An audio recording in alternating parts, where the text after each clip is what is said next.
Hey guys, tonight we've stepped softly into the corridors of a medieval castle. The year is 1104, and the chill of stone walls carries whispers you were never meant to hear. The torches flicker low, shadows bend strangely on the masonry, and the guards' boots echo as they change posts outside the king's chamber. You're standing close enough to smell the heavy beeswax candles, the damp wool of tapestries, and the faint, scandalous scent of perfume. A foreign blend that does not belong to the Queen. You know exactly why you're here, though you also know you probably won't survive this if the truth gets out. Secrets in the royal bedchamber have a way of swallowing servants, chroniclers, and even princes whole. If you enjoy journeys into hidden history like the secret mistresses of medieval kings, make sure you hit subscribe, tap the bell, and let me know in the comments where you're listening from tonight and what time it is there. It's only fair. If kings had to confess, so should you. And with that, let's unlock the chamber door together and lean in, because in this story, the curtains are always drawn, but never thick enough. Sweet dreams may follow, but not before the scandal plays out. You step into the private world of kings, and the first thing you notice is the contradiction. Officially, the king is the most pious man in the kingdom.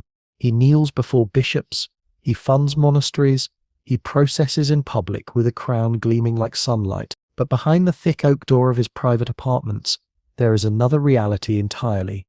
One stitched together with silken sheets, whispers in the dark, and the nervous hush of servants who know too much. Royal mistresses were not supposed to exist, at least not in the neat legal sense. The medieval church thundered constantly against adultery, calling it a mortal sin that could drag an immortal soul straight into the fires of hell. But kings, well, kings had appetites. They also had marriages arranged for treaties, dowries and alliances, and while queens bore heirs, they rarely satisfied the daily hunger of men raised to believe they could take what they wanted. So the king's secret mistresses became part of court life, as inevitable as taxes or plague, and just as dangerous to anyone caught too close. You notice how these arrangements are both hidden and obvious at the same time. Everyone whispers, yet no one dares to speak aloud. The court knows who spends nights in the royal chambers. The guards know whose footsteps echo down the gallery after midnight. Even the Queen knows, though her silence is often part of the political bargain. But to name the woman, to put the reality into words, that is another matter. Silence is safer, because once you name the mistress, you admit she has a place. So what does this mean for you, the quiet observer tucked into the shadows of history? It means you start to see patterns. Kings always have official faces, public devotion, military leadership, royal ceremony, and then they have private faces, reflected only in the eyes of the women they choose to keep hidden. Take Henry II of England, for example. To the world he was a storm of energy, ruling half of France as well as England, constantly on horseback, constantly making laws, constantly fighting with bishops and barons alike. But in his secret chambers, his softest side was reserved for Rosamund Clifford, known as Fair Rosamund. Chroniclers describe her beauty with something close to panic, as though words might betray them. The legend goes that Henry built a labyrinth at Woodstock Palace just to keep her hidden, a maze of hedges and pathways so intricate that no one could find her unless guided by the king himself. Of course, the story goes further, that Eleanor of Aquitaine, Henry's formidable queen, discovered Rosamund and offered her a choice between dagger and poison.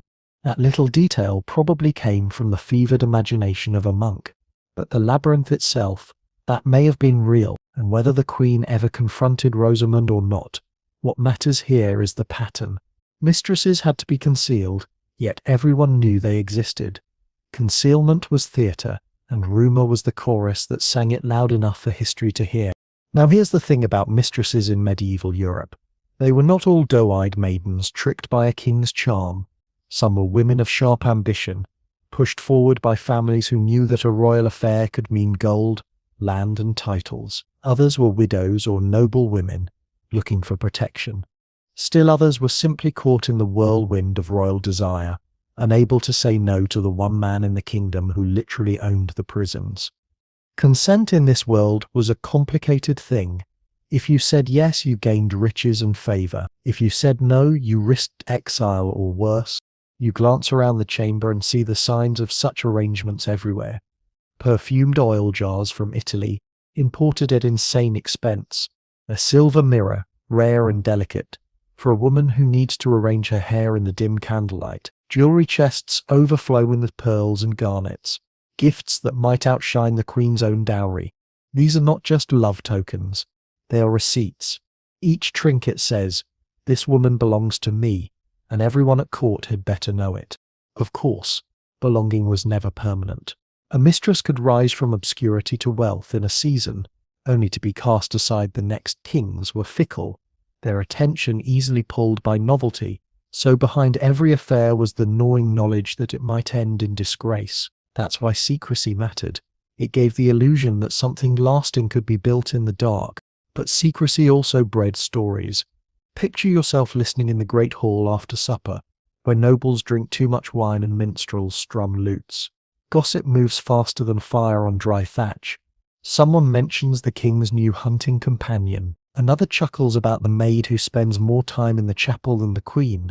Everyone laughs too loudly, then looks over their shoulders. This is how the myth of the mistress grows, not through open announcement, but through the reckless laughter of those who think they can get away with it.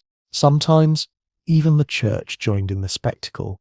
Bishops thundered from pulpits about sin, adultery, and the corruption of kings, but privately, many of them accepted the arrangement, provided the king continued to fund abbeys and promise crusades. Hypocrisy was the oil that kept the gears of medieval power running. The king was too sacred to scold openly, yet too human not to indulge, and so while the sermons raged, the bedchambers stayed busy. One of the strangest truths you discover, standing in these corridors of secrecy, is how the public tolerated it. Peasants grumbled about taxes, lords plotted rebellions, but almost no one took up arms over a royal mistress. Maybe it was because everyone, from noble courts to village huts, knew that fidelity was an ideal rarely practiced. Mistresses might scandalize, but they also humanized kings. They reminded the people that even the crown was subject to desire, to folly, to the same restless pulse that beat in every human chest. And yet, danger always lurked. If a mistress bore children, those children could grow into rivals for the throne. If she came from a powerful family, she might tilt the balance of politics. If she quarreled with the queen, she might trigger deadly court intrigue. In short, the bedchamber was not just a place of pleasure, it was a battlefield, one without swords but just as lethal. So here you are, perched at the edge of the royal bed, watching history's most private theatre play out. The curtain is velvet, the whispers are low, and the stakes are high. You see the king unlace his boots. You hear the murmur of a woman's voice. You catch the nervous laughter that follows, and you realize the story of medieval kings cannot be told only in battles and treaties. It must also be told in sighs, in silences, in the secret presence of women who never wore crowns but shaped kingdoms all the same. And as you lean closer, you remember the risk. To know too much is to tempt fate. To speak too loudly is to invite ruin. And yet you cannot look away, because the bedchamber door is open, and behind it lies the most human truth of all. That power, even in ermine and gold, always seeks warmth in the dark. You leave the flickering chamber behind, and step into the echo of church bells. The year might be 1174 in England, 1320 in France, or 1410 in Castile. It doesn't really matter, because wherever you go in medieval Europe, the church's voice drowns out nearly everything else, and when it comes to sex, marriage and fidelity, the church thunders louder than the very storm clouds rolling over the cathedral roof. Adultery, they declare, is no ordinary sin. It's not just slipping a coin from the treasury or skipping your tithe. It's the theft of sanctity itself. Priests thunder that it breaks a commandment, insults God directly, and endangers the soul. And unlike stealing bread or cheating at dice, adultery had consequences not just for you but for the bloodlines of kingdoms, which is why, officially at least, kings were supposed to be paragons of monogamy. Spoiler alert, they were. You watch bishops issue decree after decree. Canon law describes adultery as grounds for excommunication. Synods publish treatises comparing unfaithful husbands to ravening wolves.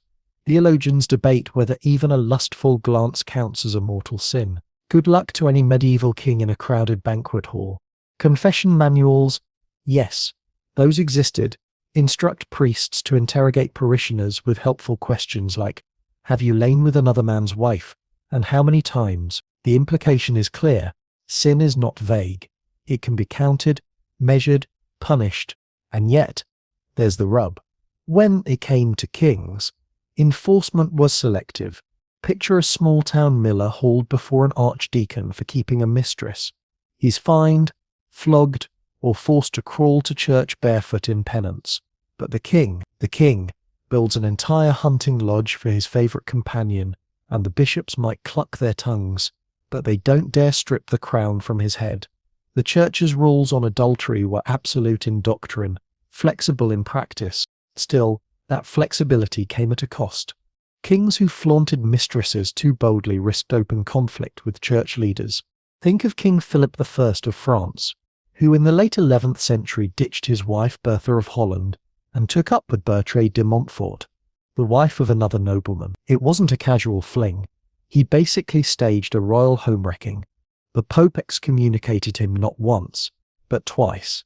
Imagine getting kicked out of the church 2 times and still showing up at Mass with your mistress like nothing happened. Philip eventually reconciled with Rome, but the scandal left a stain, both on his reign and on the precedent that kings could push the church's patience only so far.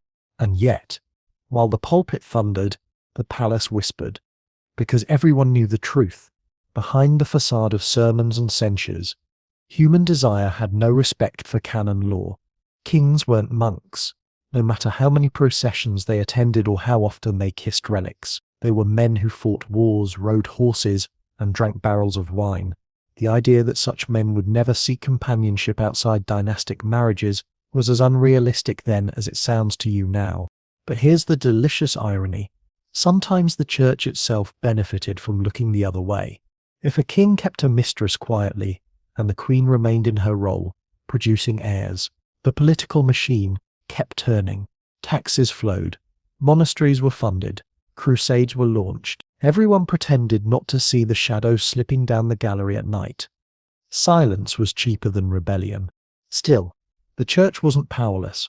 A furious pope could wield excommunication like a hammer, and medieval kings hated being cut off from the sacraments. People genuinely believed that without communion, a soul risked eternal damnation, which is why kings rarely bragged about their lovers. They built mazes, hid them in towers, or pretended they were ladies in waiting. The charade was necessary. After all, if you want to sin under the nose of God, you better at least keep the curtains drawn. Every so often, though, the rules became leverage. Imagine a bishop confronting a king. "Your Grace, your mistress is the talk of Christendom." Perhaps a generous donation to the cathedral roof fund would soothe the outrage. Suddenly, adultery transformed into a line item in royal accounting. Mistresses were expensive not only in gifts of jewels and estates, but in hush money to bishops. Some chroniclers hint very carefully that clerics made a business out of knowing too much. And then there were the penitential performances. Kings who knew they had gone too far sometimes staged public reconciliations. They walked barefoot into churches, knelt before bishops, and swore to do better, only to slip back into the same habits within weeks. You can almost hear the courtiers whisper, "His Majesty is very sorry indeed, very sorry that he got caught." But beneath the thunder and the bargaining, something subtler was at play. By condemning adultery so fiercely, the church gave mistresses a strange kind of power. They weren't just women in the shadows, they were living symbols of sin, temptation, and royal weakness. Chronicles often describe them with language borrowed from the book of Genesis, as if each mistress were Eve herself, luring Adam into ruin with a glance. It's a lot of pressure for one woman in a velvet gown. And here's where the jokes write themselves. Imagine being a medieval priest, lecturing your flock about lust, then stepping outside the church and literally watching the king ride past with his mistress in tow. You'd have to keep a straight face, but you'd also be thinking, well, if he's not going to hell for it, maybe we're all fine. The gap between sermon and practice was wide enough to drive an ox cart through. Still, don't underestimate the danger. To be labelled an adulterer was one thing, to be accused of corrupting the entire realm was another. A mistress could become a scapegoat for wars, famines, or political crises. God punishes us because the king sins, preachers declared, as though drought were caused not by climate but by a tryst behind castle walls. That rhetoric could turn the people's frustration into fury, not always against the king directly, but against the women beside him. So when you hear the church bells toll, when you see processions winding down cobblestone streets, remember this. Every sermon about chastity doubled as a warning. Every painted panel of the Last Judgment doubled as a mirror held up to the king, and while crowns glittered in the candlelight, behind the pulpit's shadow was a constant reminder that God, supposedly, was watching. The irony: the louder the church preached, the better the mistresses hid, and the juicier the stories became for us centuries later, because the rules, far from stamping out royal desire, only made the scandals shine brighter against the backdrop of forbidden sin. And as you lean closer into these corridors of history, you realize that the church's thunder was never quite enough to silence the whispers in the bedchamber. You leave the cold echo of the cathedral and step back into the court, where the Queen's presence fills the hall of solemn ceremony. She sits on a throne beside her husband, draped in ermine in cloth of gold, a crown resting on hair braided with pearls. The mistress, if she's even allowed in the same room, stands somewhere behind the crowd, perhaps in the shadow of a tapestry, her jewels fewer, but her influence more dangerous. And here you are, caught between two worlds, the Queen, legitimate and untouchable, and the mistress, unofficial, but often irresistible. This contrast, queens versus mistresses, shaped the heartbeat of medieval monarchy. Queens were not chosen for love, at least not usually. They were political pawns, their marriages arranged across borders to cement alliances, secure dowries or end wars. A French princess might be shipped to England as part of a truce, her bridal chest full of linens and holy relics, her face barely known to the man who would rule her bed and her children's futures. From the moment she crossed the sea, her primary job was crystal clear: produce heirs, preferably sons, and behave with piety. Mistresses, by contrast, were chosen for desire.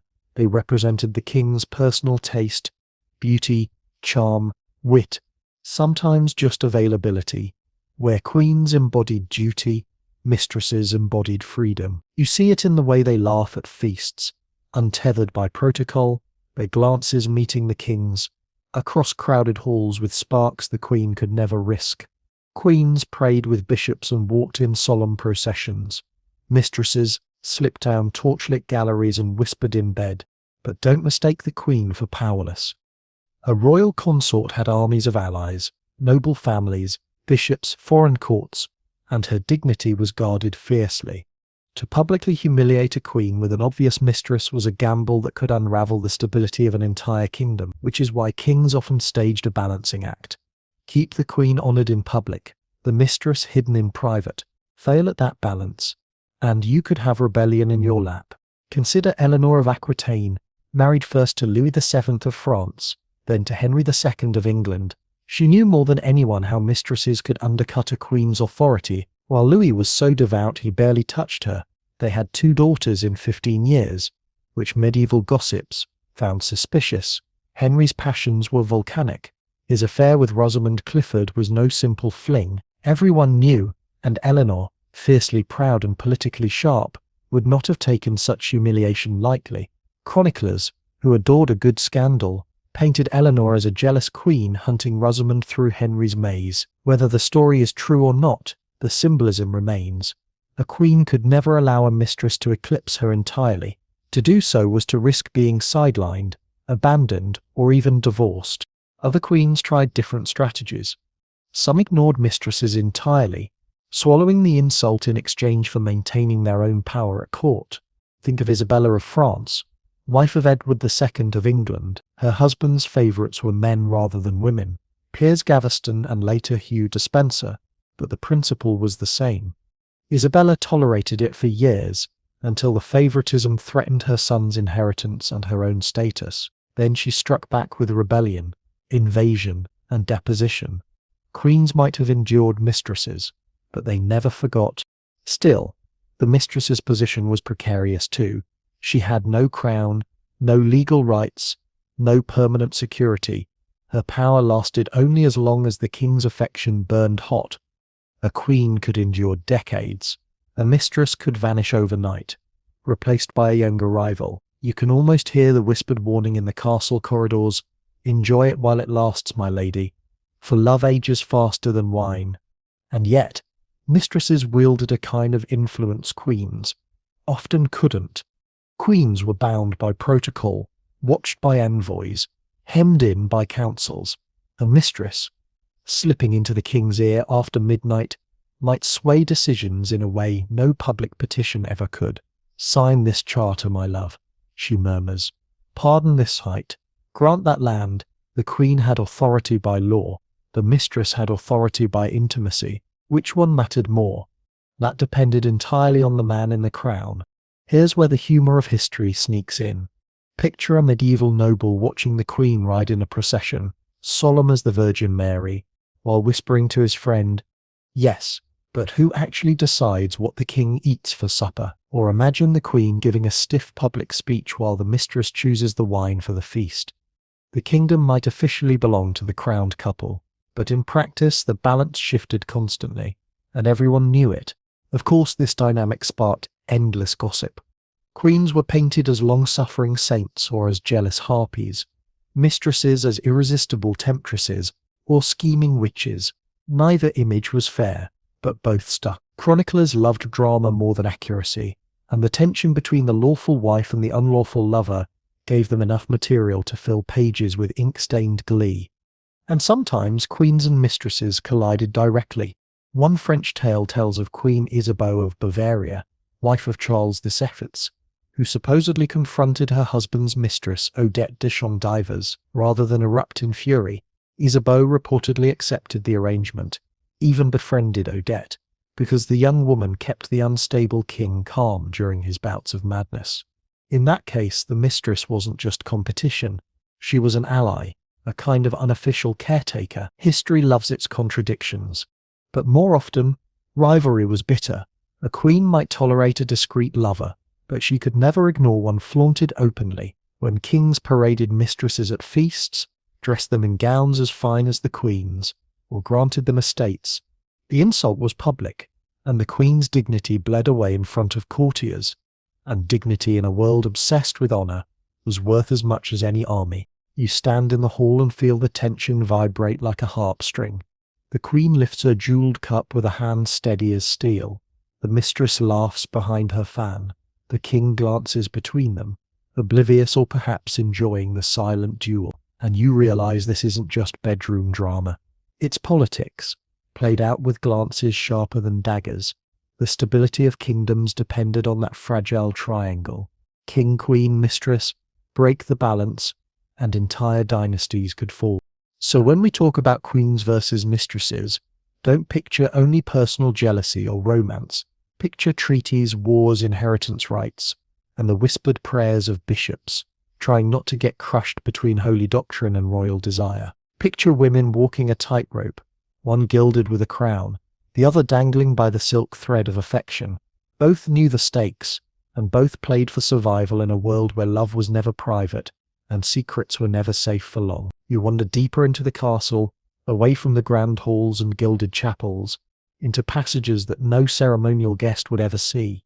The stones are colder here, the air mustier, and the torchlight reveals walls that seem to lean in conspiratorially. This is where the king's architects built secrets into stone, not for defense against invaders, but for defense against prying eyes. Every medieval stronghold had its public face. Towers, battlements, great halls with painted beams. But behind the walls ran a hidden geography, designed as much for discretion as for safety. These were the hidden rooms, passageways and bolt holes where mistresses were smuggled in and out of sight, the unofficial arteries of royal desire. You can almost hear the click of a hidden latch, the swish of a gown disappearing behind a panel, the muffled laughter that was never supposed to echo down these corridors. Start with the basics. Spiral staircases tucked into towers. They could lead not only to battlements but to chambers invisible from the main hall.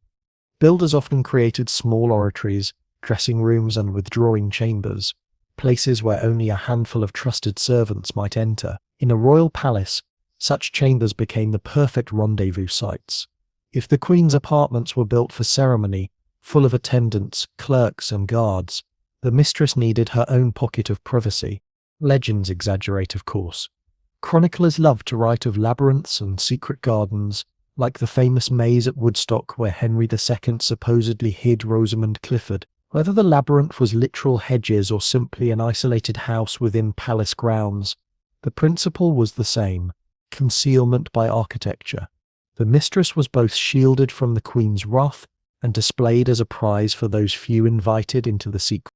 In French palaces, you'd often find what were called cabinets privés, small, luxuriously decorated rooms, stuffed with cushions, painted ceilings, and latticed windows.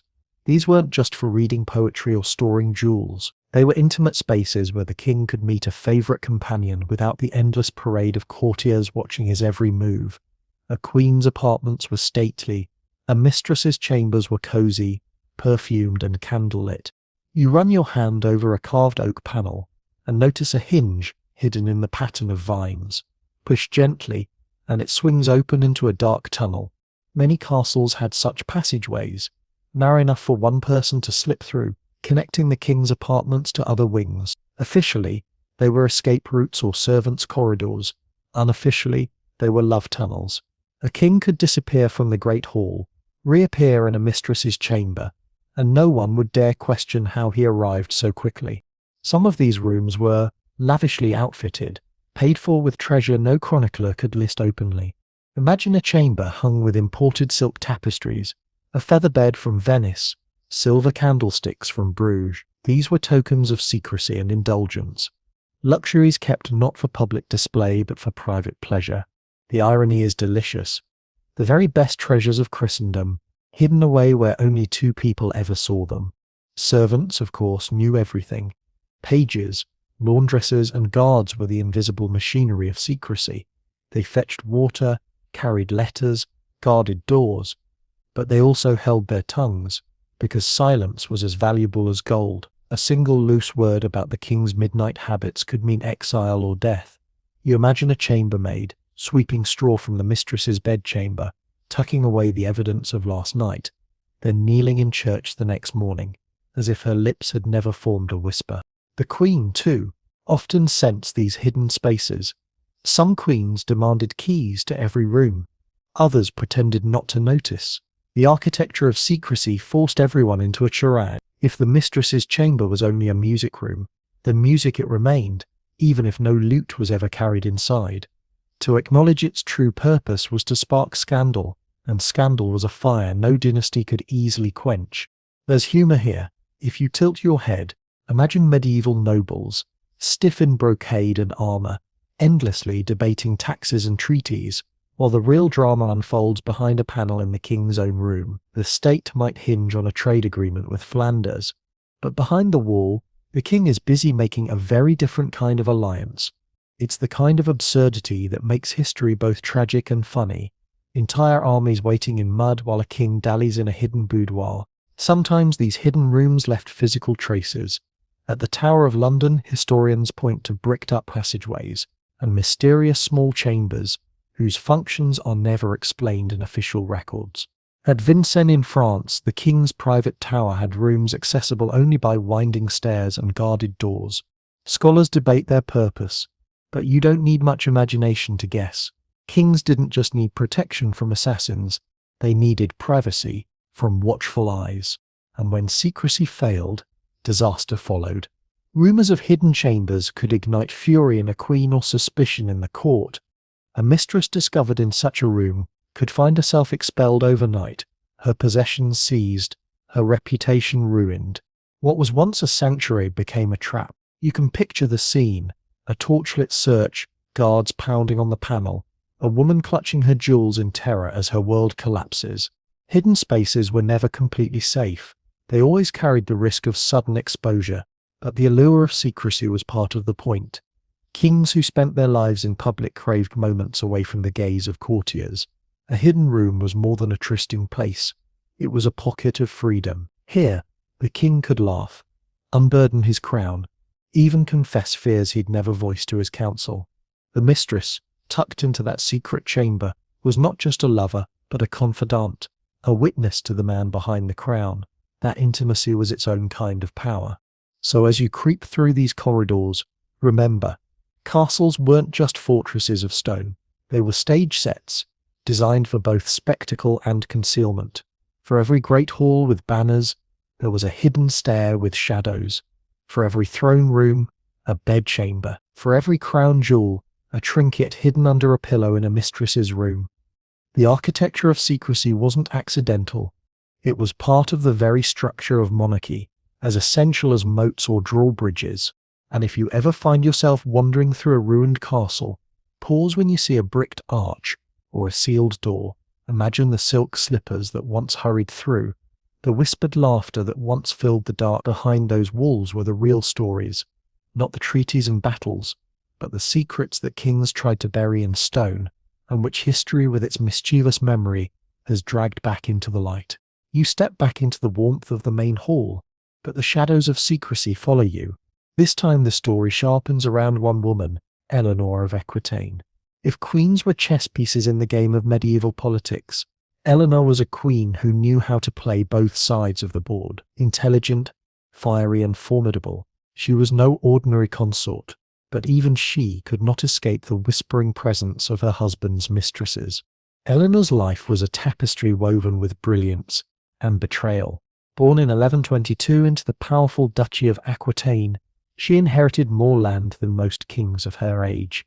She was wealthy, cultured, and stunningly independent for a medieval woman. Her first marriage to Louis VII of France dragged her through crusades and bitter quarrels before ending in annulment. But when she married Henry II of England in 1152, she became the queen of not just England but also half of France, bringing with her a dowry that stitched together one of the largest empires in Europe. Now, you might expect a woman of such power to command unwavering loyalty from her husband. Henry II, however, was notorious for his appetites, political, military and romantic. He was never a man to sit still, whether on horseback charging into battle or in the bedchamber, where his restless passions often found their way toward other women. The most famous of these, of course, was Rosamund Clifford. Chroniclers called her Fair Rosamund, a title that tells you everything about how she was remembered, not for her wit or her lineage, but for her beauty. She was the daughter of a knight, not a queen, but her presence in Henry's life became so powerful that she eclipsed even Eleanor in the court's whispers. According to legend, and medieval legends never wasted an opportunity to stir scandal, Henry hid Rosamund in a maze at Woodstock Palace, a labyrinth so cunningly designed that only he could find his way through it. He supposedly kept her there safe from prying eyes, guarded by intricate pathways and high hedges. The image is irresistible, a king slipping away from court, vanishing into a living puzzle to meet his hidden love. But secrecy never lasts. Rumours swirled, spreading from kitchen servants to bishops, until they reached Eleanor herself. And here the stories diverge. One tale claims Eleanor discovered the labyrinth, followed its twists and turns, and confronted Rosamund with a dagger in one hand and poison in the other, offering her the choice of death. Another, less dramatic version insists Rosamund retired to a convent, once Eleanor's wrath became too great. The truth is probably somewhere between, but the myth survives because it captures the stakes. A queen of Eleanor's caliber could not quietly accept rivals. Pause here and imagine the tension in the great hall. Eleanor sits at the king's side, her crown gleaming, her eyes sharp as hawks. Rosamund's name hovers in the air, never spoken aloud, but present in every glance exchanged among courtiers. Henry laughs too loudly at a jester's joke, but the silence that follows is heavier than stone. You, sitting near the back, sip your watered wine and pray you're never forced to pick sides in this silent war. Eleanor's situation was not unique. Queens throughout medieval Europe faced the same challenge, balancing dignity with survival in the face of their husbands' affairs. But Eleanor's personality made her rival's presence particularly combustible. She was not a timid queen. She had led armies during the Second Crusade. She had borne 8 children, including future kings Richard the Lionheart and John, and she was politically astute enough to orchestrate rebellions against her own husband when pushed too far. To imagine her quietly tolerating a mistress is like imagining a lioness ignoring a poacher. Rosamund was not Eleanor's only rival, either. Chroniclers hint at other women who caught Henry's eye, though none achieved Rosamund's fame. Each affair chipped away at Eleanor's authority, turning her from queen consort into a woman forced to share her husband's attention with lesser-born rivals. In a society obsessed with hierarchy and honor, this was humiliation sharpened to a blade's edge. Yet Eleanor played the long game. She endured. She calculated, and when the moment came, she struck. In 1173, when her sons rebelled against Henry in what became known as the Great Revolt, Eleanor backed them. Some say her resentment over Henry's mistresses and her own sidelined role at court fueled her decision to join the rebellion. Love affairs had become political fault lines, cracking the empire from within. Here's the sly joke history slips in. Kings thought mistresses were private matters, tucked away behind curtains and hedges, but in Eleanor's case, those private betrayals spilled into full-scale rebellion, reshaping the politics of England and France. So much for secrecy. And what of Rosamund, the most famous rival of them all? She became a legend, a romanticized victim of both love and power. Ballads centuries later painted her as the pure-hearted maiden destroyed by jealous Eleanor. Others made her the symbol of dangerous beauty, the woman who nearly toppled a queen. In reality, she probably died quietly in a convent, far from the labyrinth's glamour. But the myth persists because it satisfies our hunger for drama. Queens and mistresses locked in eternal rivalry, the stakes no less than crowns and empires. Standing in the echo of Eleanor's story, you realize something important. The rivalry between queens and mistresses was never just personal. It was political, symbolic, and deeply human. Queens fought for dignity and inheritance. Mistresses fought for survival and affection. Both navigated a world where men's power was absolute, but men's fidelity was not. And in Eleanor of Aquitaine, we see the rivalry reach its sharpest edge. A queen too powerful to ignore, a mistress too beautiful to forget, and a king reckless enough to think he could keep both without consequence. The result was a tale that outlived them all, whispered in halls, sung in ballads, painted in manuscripts. Because in the end, Eleanor's rivals weren't just other women. They were living reminders of the fragile line between love and power, loyalty and betrayal, crown and bed. You step now across the channel, leaving behind Eleanor's stormy England and walking into the silk-lined chambers of France, where royal mistresses were not always hidden in shadow. Here the French kings perfected the art of giving scandal a title, and the term they coined still rings with decadence. Maîtresse en titre, the official mistress. In the early and high Middle Ages, kings of France behaved much like their neighbours, keeping mistresses quietly, housing them in out-of-the-way lodgings, and pretending before the church that nothing untoward was happening. But as the centuries rolled on, something changed. By the late 14th and 15th centuries, especially in the glittering courts of the Valois and later the Bourbons, the king's mistress became almost a formal role at court. If England had Rosamund Clifford whispered about in labyrinths, France had women who could stroll proudly through palace galleries, everyone acknowledging, though never quite officially writing down, who they were. The maîtresse en titre was more than a lover. She was a centerpiece of royal display. Imagine a feast in Paris. The queen sits in stately silence, draped in her sanctioned dignity. But there, across from her, sits the mistress, dazzling in a gown of cloth of silver, laughing easily, her seat closer to the king than propriety ought to allow. Courtiers bow, not because she has a crown, but because she has the king's ear. Why did France develop this semi-official status for mistresses? In part, because French kings often reigned for decades, their dynastic marriages arranged with foreign princesses who arrived young, unfamiliar, and constrained by diplomacy. The king, restless in spirit and body, found freedom in choosing a companion who suited his personal taste. Over time, these relationships grew too influential to keep fully hidden. Rather than deny them, the court adapted. Mistresses became fixtures, woven into the political fabric like embroidered fleur-de-lis. One of the earliest and most notorious was Agnes Sorel, mistress of Charles II in the 15th century. Called La Dame de Beauté, she was celebrated not only for her beauty, but for her boldness. She wore gowns that exposed her bosom in ways that shocked even the permissive French court. Imagine an audience gasping at bare skin displayed beside relics and crowns. Yet Charles adored her, showered her with jewels, and even allowed her influence in matters of politics. Chroniclers accused her of encouraging him to assert his authority during the 100 Years' War. Whether true or not, the idea of a mistress shaping policy gave scandal and fascination in equal measure. The arrangement was both liberating and dangerous. A maîtresse en titre could wield enormous influence, securing titles for her relatives, promoting allies, even determining which petitions reached the king's desk. Noble families recognized this and sometimes offered their daughters to the role, hoping to harness power through intimacy. It sounds shocking now, but in a society where alliances were everything, bedchamber was simply another arena of politics. At the same time, the queen's dignity was carefully preserved.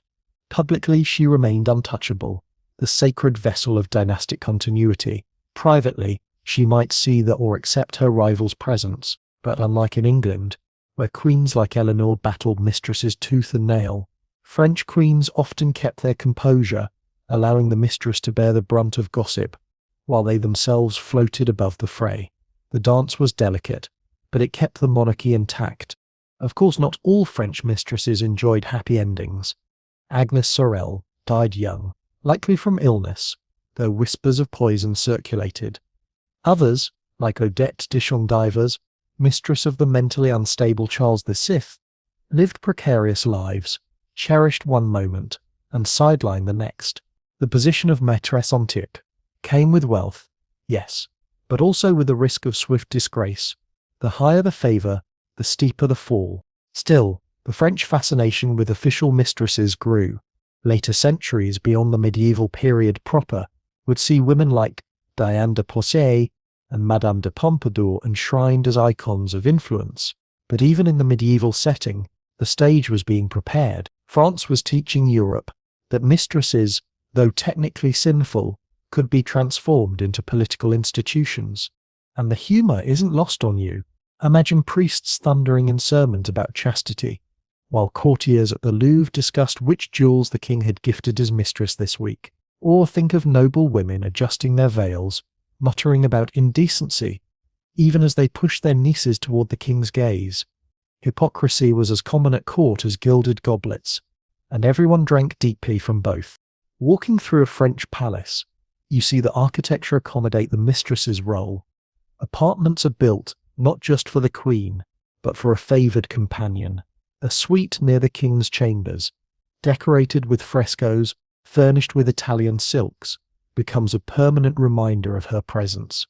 Servants scurry not with shame, but with practiced routine. The king's schedule includes not only audiences and councils, but nightly visits that everyone pretends are invisible. The rise of the maîtresse en titre also altered how kings were remembered. Chronicles recorded not just wars and laws, but also the names and faces of these women. Their portraits were painted, their jewels catalogued, their influence noted. In a way, they stole immortality from history, their reputations preserved alongside crowns and crusades. To this day, you remember Agnes Sorel's daring décolletage more vividly than most of Charles VII's tax reforms. So, standing in the glitter of a French court, you realize something crucial. The mistress here was not merely a secret. She was a symbol of the king's humanity, his appetites, and his unspoken defiance of church law. By elevating mistresses to semi-official status, French kings admitted what everyone already knew: desire, once enthroned, will not be banished by sermons alone. You step back across the channel, leaving behind the silken boldness of France and entering the smoky oak-panelled courts of England, where kings managed their mistresses with less polish and far more scandal. The English crown never embraced the semi-official maîtresse en titre style. Instead, Royal affairs erupted in rumour, secrecy, and sometimes outright chaos. If French mistresses sat in velvet chairs beside the throne, English ones were more likely to slip through side doors, leaving trails of gossip as long as the Thames. Start with Henry II again, because his affair with Rosamund Clifford was the blueprint for English royal scandal. We already walked with Eleanor of Aquitaine through the maze of Woodstock, but the story's importance lingers. Rosamund wasn't hidden forever, and the sheer drama of the Queen versus the Mistress gave England one of its most enduring legends. Balladeers sang about Rosamund long after Henry was in his grave, turning her into a tragic heroine who embodied beauty undone by royal lust. For England, this set the tone. Mistresses were not just women, they became stories, and those stories had teeth. Move forward to Edward III in the 14th century. He was known for his wars with France, his claim to the French throne, and the glittering pageantry of his court. But he also had a long affair with Alice Perry, a woman whose ambition matched her beauty. Alice wasn't content to remain in the shadows. She flaunted her influence, riding beside Edward at tournaments, dressed in lavish jewels that courtiers swore she stripped from the royal treasury. Chroniclers loathed her, calling her greedy, manipulative and shameless. She was blamed for everything from high taxes to bad weather. When Edward grew old and feeble, Alice was accused of exploiting him, whispering in his ear while he no longer had the strength to resist.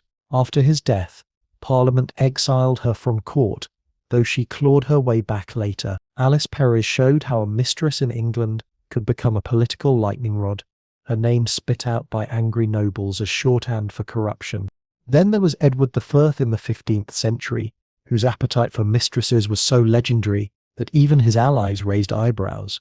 Chroniclers claimed he had a lust for many women and left behind a dizzying roster of lovers. The most famous was Elizabeth Jane Shaw, a goldsmith's wife whose charm captured the king's attention.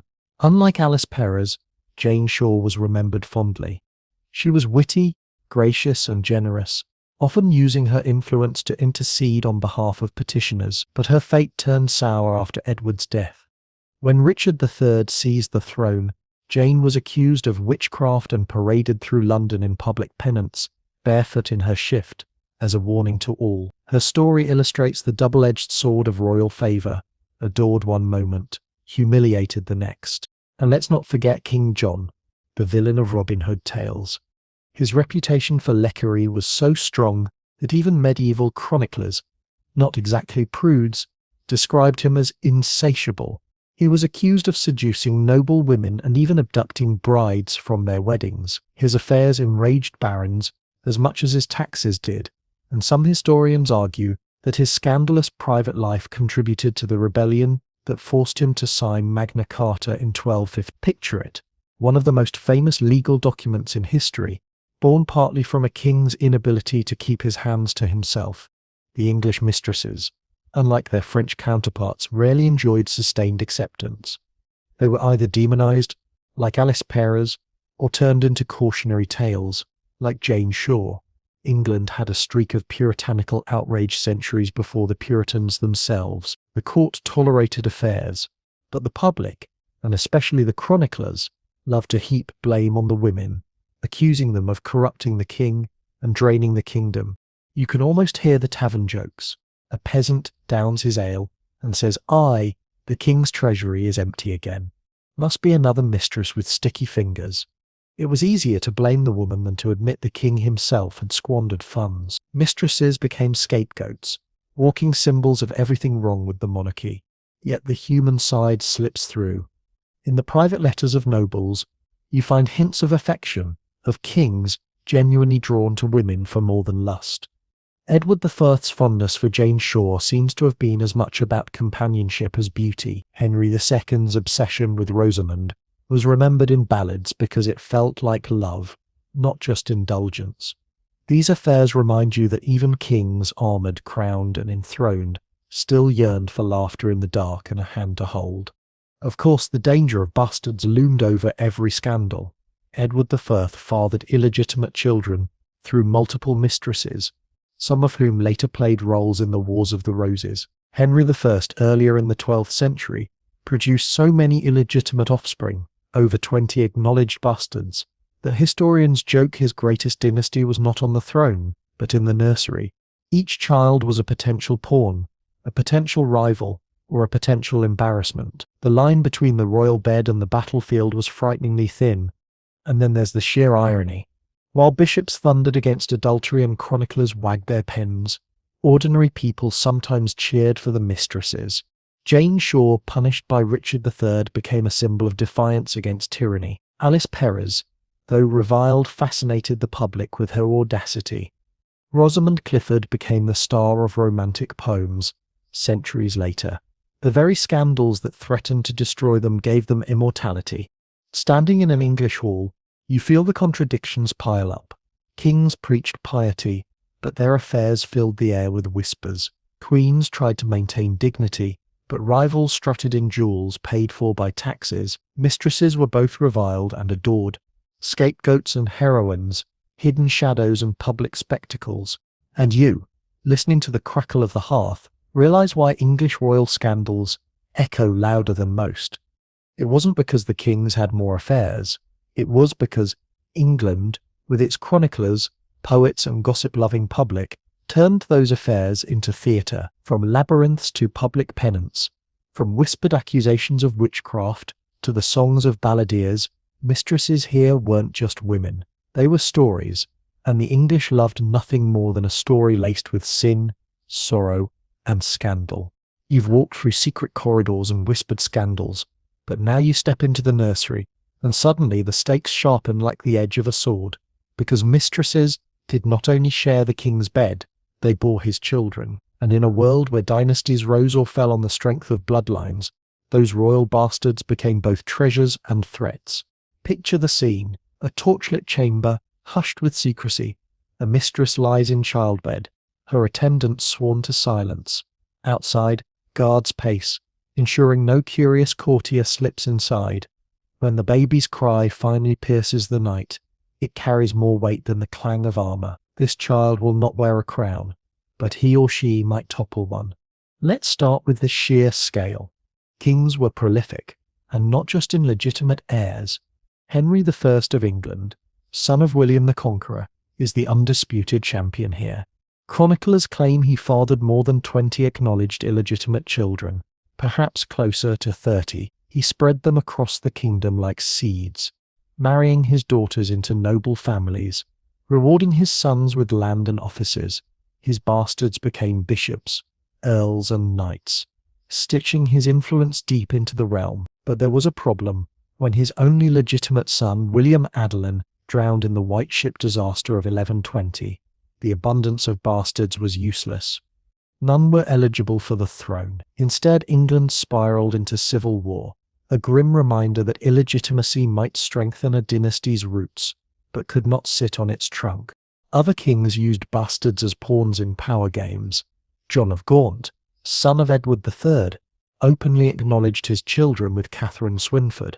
Their descendants, legitimized later, became the Beaufort family, and from them sprang the Tudors. That means Henry VIII, Elizabeth I, and even the current royal family all trace their blood back to a mistress's bed. It's the kind of irony history loves.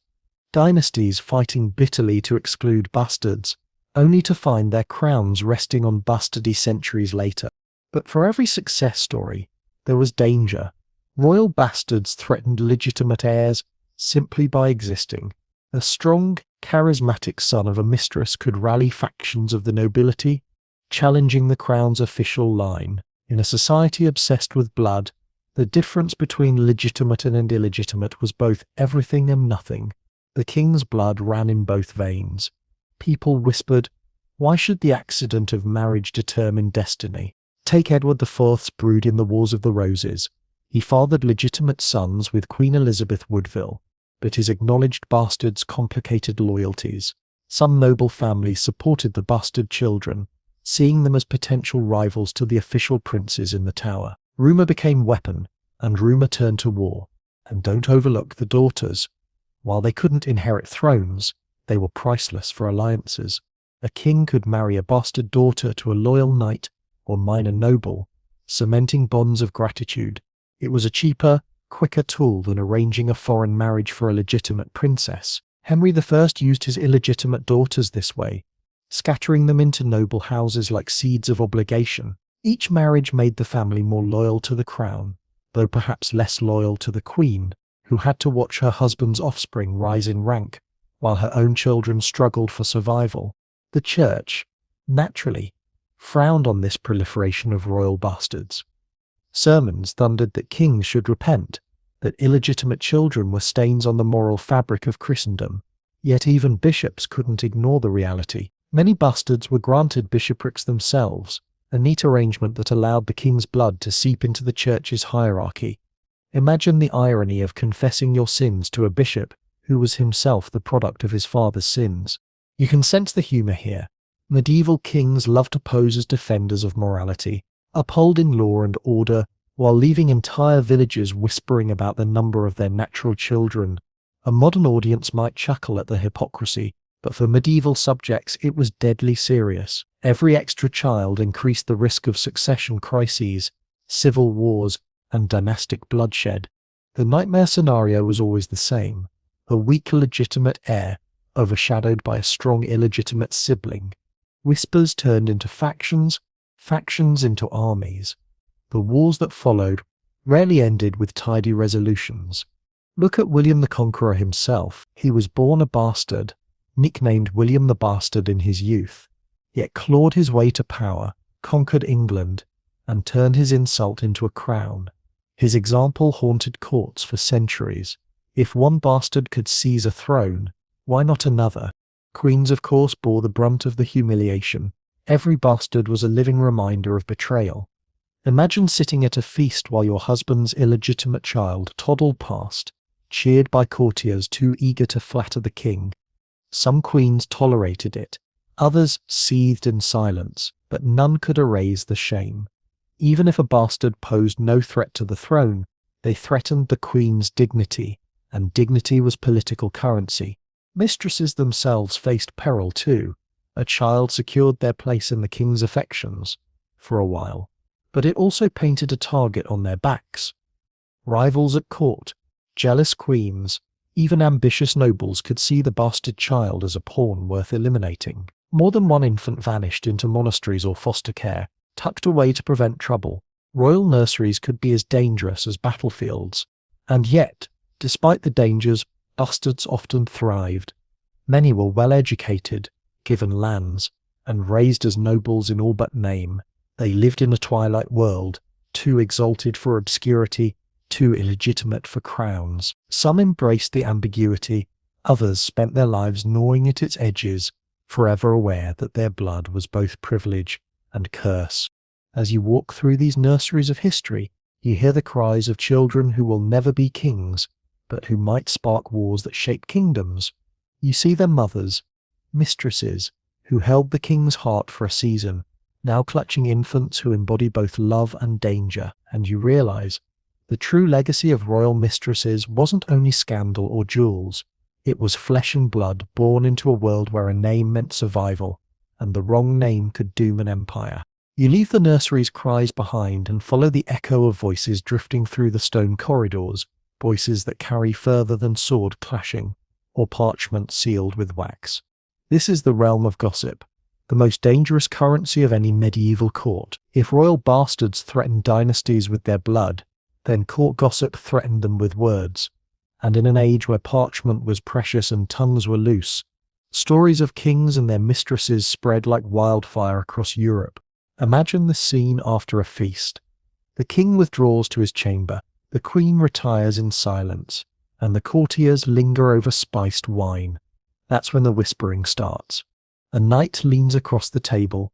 Did you see how his grace touched her hand? A lady in waiting smirks. Touch? He hasn't looked at the queen that way in years. A clerk scribbles notes for his chronicle, careful to mask gossip as moral observation.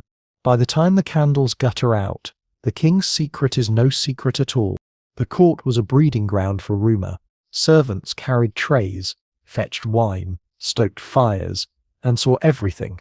Pages lingered outside chambers, guards overheard muffled laughter. Laundresses washed sheets that smelled faintly of perfume. None of these witnesses could speak openly, but whispers leaked out anyway, passed from one tongue to the next until the whole court buzzed like a hive. And gossip wasn't confined to palaces. Chronicles, poems, and songs spread stories further than whispers ever could. Take the troubadours of France and Aquitaine. They adored weaving tales of forbidden love, mixing real events with poetic exaggeration. A king's affair could slip into verse, sung at noble courts hundreds of miles away, disguised as allegory, but recognizable to anyone in the know. Imagine the horror of a queen hearing her humiliation rhymed to a lute in a foreign castle. Chroniclers were no less mischievous. Monks might denounce adultery, but their quills dripped with relish as they recorded scandals. The Anglo-Norman chronicler Gerald of Wales, for instance, had a keen eye for royal indiscretions, sprinkling his writings with winks at the king's behaviour. Even when chroniclers tried to be cautious, the mere hint of immoral companionship was enough to spark centuries of speculation. And then there were letters. Medieval courts thrived on correspondence. Ambassadors reported back to their monarchs. Bishops wrote to Rome. Merchants sent notes about rumours they overheard. A single love affair in London could be known in Paris within weeks. Think of ambassadors in smoky halls, penning cautious lines like, "It is said the king's affections incline toward a certain lady of noble bearing, which displeases the queen."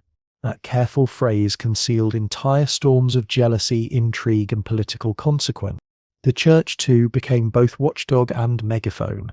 Priests preached against sin from pulpits, using veiled references that everyone understood. "When the shepherd strays, the flock suffers," a sermon might declare, and the peasants in the pews would nod, whispering afterward about which shepherd and which flock the priest meant. In this way, gossip filtered down even to villages, where farmers knew far more about the king's bed than about his tax policies.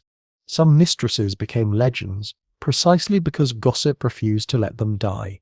Rosamund Clifford's supposed poisoning by Eleanor of Aquitaine, a story almost certainly invented, lived on in chronicles, ballads, and gossip for centuries. Jane Shaw's public penance after Edward I's death burned itself into collective memory, not because of official records, but because Londoners gossiped about her beauty even in disgrace. These women were turned into symbols by rumour, their lives magnified and distorted until they no longer belonged to themselves. And don't think gossip was harmless. Words could kill reputations faster than daggers could pierce flesh. A mistress accused of witchcraft, as Jane Shaw was, might find herself paraded through the streets in humiliation, her dignity shredded by rumour long before any official punishment. Even kings weren't immune.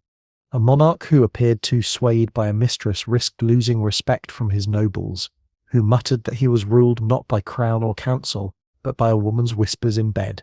The humour of it is easy to see from a safe distance. Imagine a medieval noble solemnly swearing loyalty to his king in the great hall, only to roll his eyes later and say, "Everyone knows she's the one giving orders." Or a monk writing pious condemnations of adultery while secretly chuckling at the juicy details. Gossip, for all its danger, was entertainment as well as weapon. And gossip left marks in unexpected places. Marginalia in manuscripts, little doodles of lovers or sly notes, sometimes betray the interests of scribes. Court poets slipped barbs into verses, so delicately phrased that only insiders caught the sting. Even architecture whispered secrets. A mistress's manor gifted by the king, a chapel suddenly enriched by donations, a tomb more lavish than her station should have allowed. Every stone could be read like gossip written in mortar. So as you walk through this court of whispers, you realize that the history of mistresses wasn't just lived in bedrooms. It was performed in words, spread in rumour, sung in verse, scribbled in margins, and remembered long after the lovers themselves turned to dust. Scandal became a kind of immortality. Queens could be forgotten, treaties ignored, battles misremembered, but the mistress and the gossip surrounding her lived on. And maybe that's the sharpest irony of all. Kings sought pleasure, mistresses sought survival, and chroniclers sought the truth, or at least a good story. Centuries later, we know the scandals more vividly than the statecraft, because gossip proved the stronger pen, whispered in halls, sung in ballads, scrawled in letters. It was the one thing kings could never control. You've heard the whispers, seen the jewels, and walked through the hidden chambers, but now you watch as mistresses themselves become tools of strategy. Desire might have sparked their relationships, but politics fanned the flames. In the medieval world, a royal mistress was never simply a woman in love. She was a political pawn, moved across the board by families, factions, and entire nations. Think of a noble father watching his ambitious daughter bloom at court. He knows the king's eye is restless, the queen dutiful but dull in his gaze. The father does not warn his daughter away. Instead, he polishes her manners, buys her the finest gowns, and places her in the queen's household where proximity ensures opportunity. To modern ears, it sounds like betrayal. To him, it's strategy. If his daughter becomes the king's mistress, her family's fortunes might skyrocket overnight. Lands, titles, offices, all could be secured with a wink and a kiss. This wasn't unique to France or England. Across Europe, noble families treated mistresses like investments. A girl might be educated in music or poetry not just for marriage, but to make her enticing in a courtly setting. Sometimes families encouraged their daughters into affairs outright, gambling that the king's favour would outweigh the moral cost. And sometimes it worked. Take Alice Perrers, mistress of Edward III of England. She came from relatively modest origins, but her position beside the aging king transformed her life. Her family benefited, her allies rose, and her enemies fumed. Chroniclers accused her of greed and manipulation, but you can see the underlying resentment. She had climbed too high, too quickly, propelled not by birth but by the king's bed. For nobles who had waited generations for power, this was intolerable. Mistresses also served as diplomatic pawns. When a king's lover came from a powerful noble family, her position could tie that family to the crown. It was an unofficial alliance, but no less effective for being illicit. Imagine a baron whose niece becomes the king's favourite. Suddenly, his loyalty sharpens, his coffers swell, his rivals mutter that he has found a shortcut to royal favour. The mistress, meanwhile, balances affection with obligation, aware that her family expects her to use her influence wisely. The danger, of course, was that mistresses could also be manipulated. Some families treated their daughters less as individuals and more as emissaries. A mistress might carry messages, lobby for lands, or nudge the king towards certain policies. She could become a living letter, her whispered words in the bedchamber worth more than any sealed document. Kings might have thought themselves masters of the game, but often they were being played just as much. Consider the case of Catherine Swynford and John of Gaunt. Their affair began while he was married to another woman, but Catherine was no random choice. She was the daughter of a knight, and her connection to Gaunt elevated her entire family. Eventually, after years of scandal and calculation, John married her, legitimizing their children, the Beauforts. Those children became powerful players in English politics, their bloodline eventually producing the Tudors. One family's calculated gamble with a mistress reshaped the monarchy for centuries. And it wasn't only noble families who schemed. Factions at court used mistresses as weapons against one another. If the king's lover favoured one party, the other party plotted her downfall. A whisper here, a forged letter there, an accusation of witchcraft or corruption, all designed to remove her influence and replace her with someone friendlier. The king thought he was choosing for himself. In reality, he was caught in a tug of war, his heartstrings pulled by hands he never saw. You can almost laugh at the absurdity. Councils of stern-faced men debating taxes and treaties by day, then spending their evenings scheming over who might next slip into the king's bed. But this was the reality. Policy and passion were tangled together so tightly that no sword could cut them apart. Mistresses also played roles in international politics. Foreign envoys reported on them obsessively. If a king's mistress came from one noble faction, ambassadors warned their own masters to adjust strategies accordingly. Sometimes, rumours of an affair could shift negotiations. A French envoy might hint that England's king was distracted by his lover, encouraging bolder moves at the treaty table. In this way, even private desire shaped public diplomacy. But pawns could rebel. A mistress, once secured in the king's affections, might push back against her family's demands. She could pursue her own agenda, protect her children, or even act out of genuine love. These moments terrified courtiers, because a mistress acting independently was unpredictable. She was no longer a pawn, but a player. That unpredictability explains why queens sometimes tolerated mistresses. It was easier to endure one known rival than to face a constant rotation of pawns sent by ambitious families. A stable mistress could anchor the king's wandering eye, limiting the chaos. In this sense, queens and mistresses sometimes shared an unspoken pact. Better one rival you know than 20 you don't. Yet for all the calculations, mistresses remained vulnerable. A family might push their daughter forward eagerly, but if she fell from favor, she could drag the whole clan down with her. Disgrace tainted not only the woman but her kin. Lands could be seized, alliances shattered, reputations ruined. To gamble on a mistress was to play with fire. And you, watching from the corner of the hall, see it clearly. A young woman, dressed too finely for her station, glances at the king. Her uncle nudges her forward. The courtiers exchange knowing looks. The queen stares straight ahead, lips pressed thin. In that moment, the girl is not simply herself. She is her family's ambition, their hopes stitched into her gown. She may rise, she may fall, but either way, she will not walk alone. So when you think of mistresses as political pawns, remember, they were never just lovers. They were bargaining chips, emissaries, weapons, and sometimes queens in waiting without crowns. Their stories remind you that in the medieval world, power was never confined to thrones and councils. It slipped through curtains, whispered in beds, and wrapped itself around the lives of women thrust into games they could not always control. You step now into the glittering side of secrecy, where love is measured not only in whispers but in gold. Mistresses were not kept only with kisses. They were rewarded, displayed and bound to kings with gifts so extravagant they could rival the dowries of queens. To follow the trail of a mistress's influence, you don't just listen for gossip. You count the jewels, trace the deeds and watch the sparkle of wealth pile up around her. Picture the moment. A king, flushed from wine and affection, unfastens a ring from his finger and presses it into the palm of his lover. That single gesture carries more weight than months of poetry.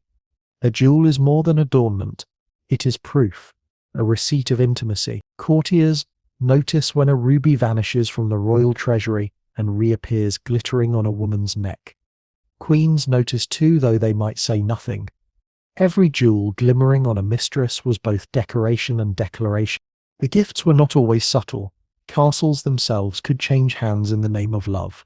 Edward III of England granted Alice Perrers not just baubles but entire estates, lands that noblemen had fought to hold for generations.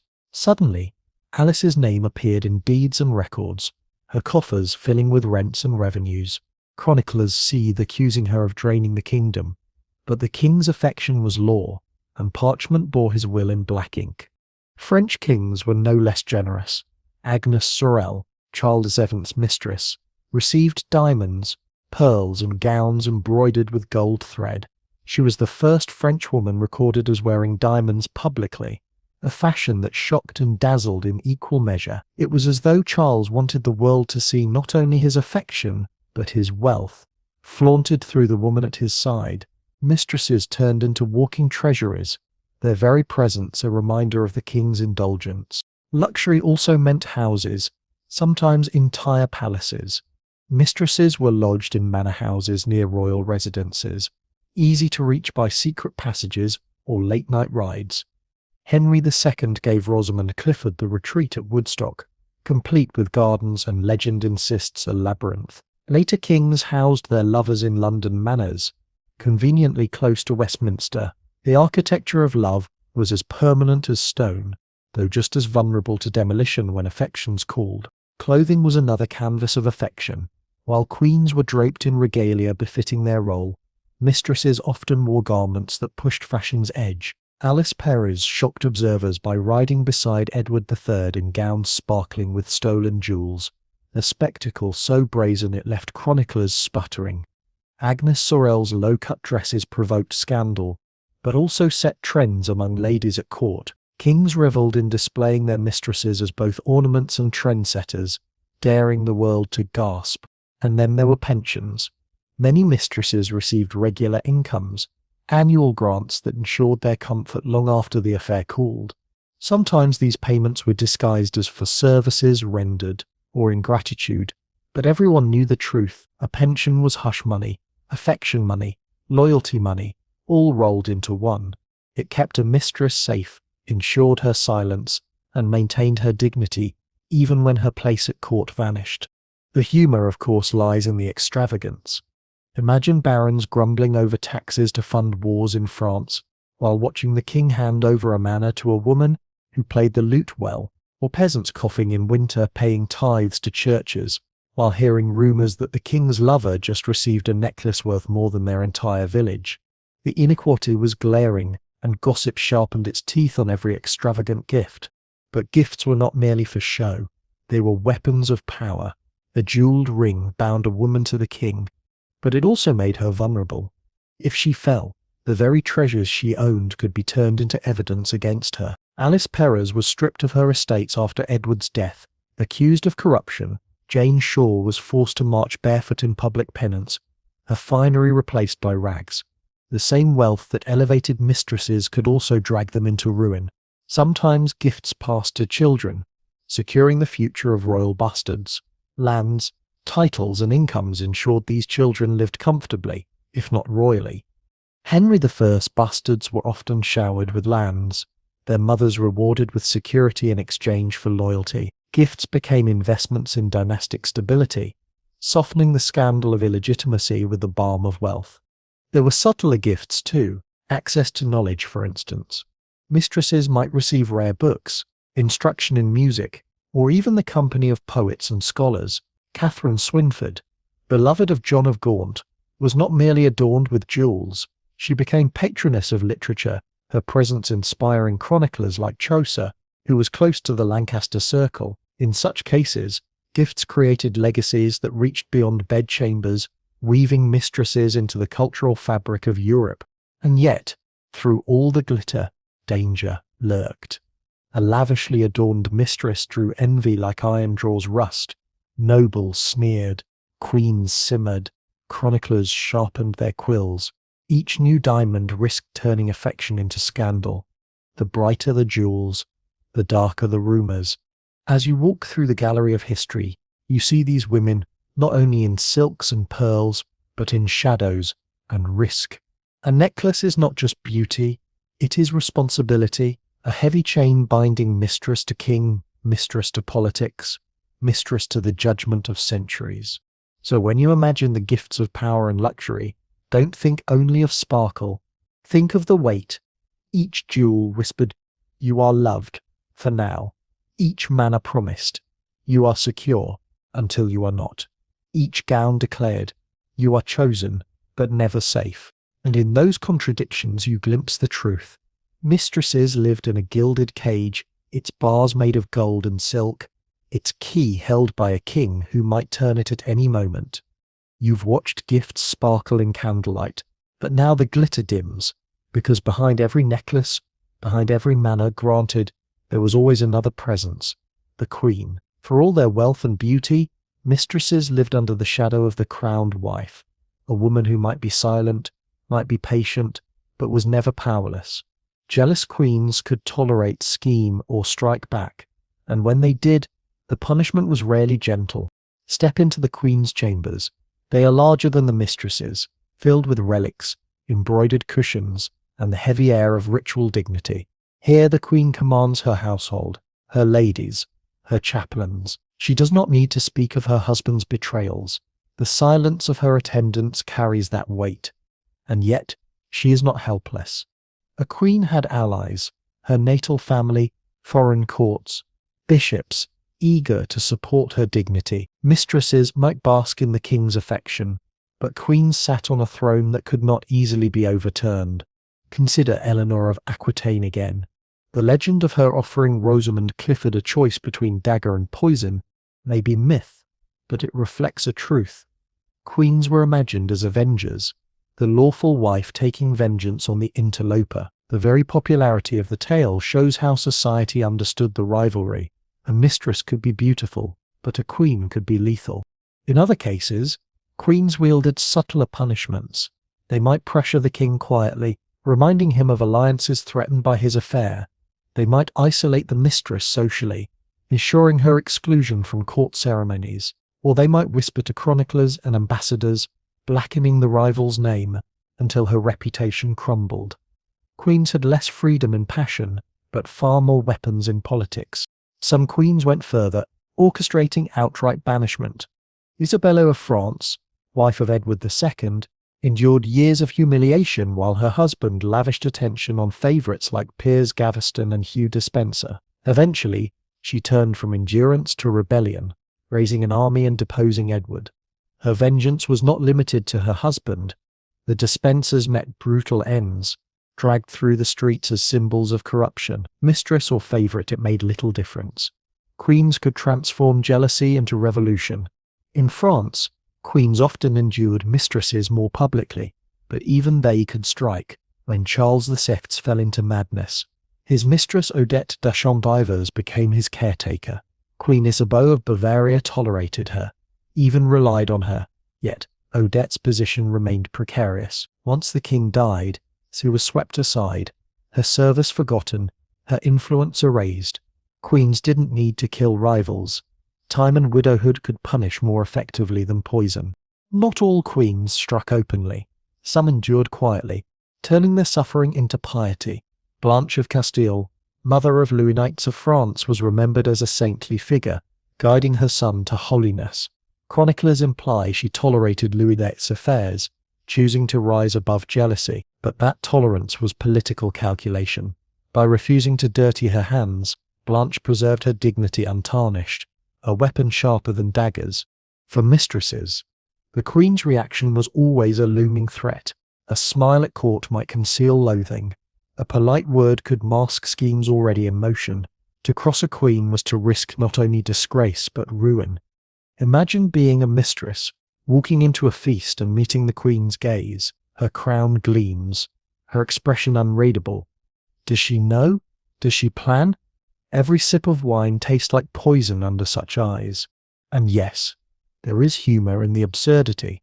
Picture a king trying to juggle the affections of his mistress and the wrath of his queen.